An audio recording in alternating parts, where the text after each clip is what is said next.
got like over $50 million in NIL endorsements. So let's not sit here and feel completely bad for Spencer Rattler, right? I mean, granted, I know that he wants to play in the NFL. He loves the idea of being a starting quarterback, but let's not completely feel bad for him. But Did it, I get that number correct?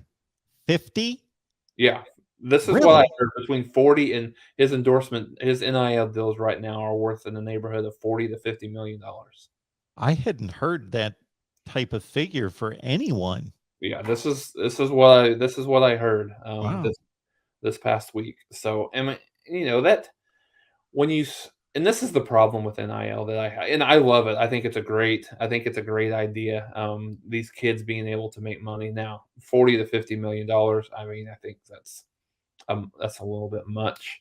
Um, but I think if you have a kid like that makes that much money, it's got to turn some of the other players the other way, especially if he's one of those kids that's not, you know, for lack of a better word, willing to share a little bit of it, but just kind of overall looking at this, I don't want I don't want people to get the complete wrong impression because I saw some comments about Georgia. Oklahoma's not ready. Oklahoma's not quite ready for Georgia. They're not as good as Alabama. They've got a lot of improvements to make, specifically on the back end of the defense. To get the offensive line needs to shore it, but I think you're seeing improvement. Oklahoma's got about 3 or 4 guys that are hurt, between the secondary and the defensive line. That will help once they get going. But um, Georgia's got the best defense I've seen in a long time.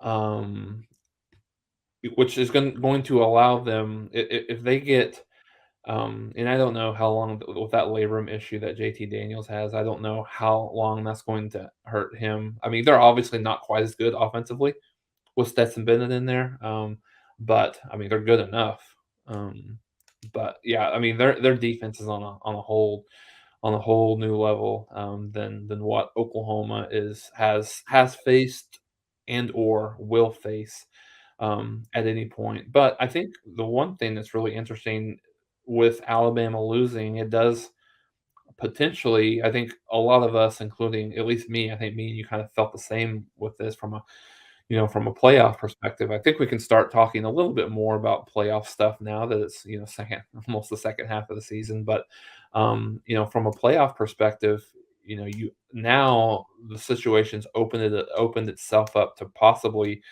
having the SEC only get one team in.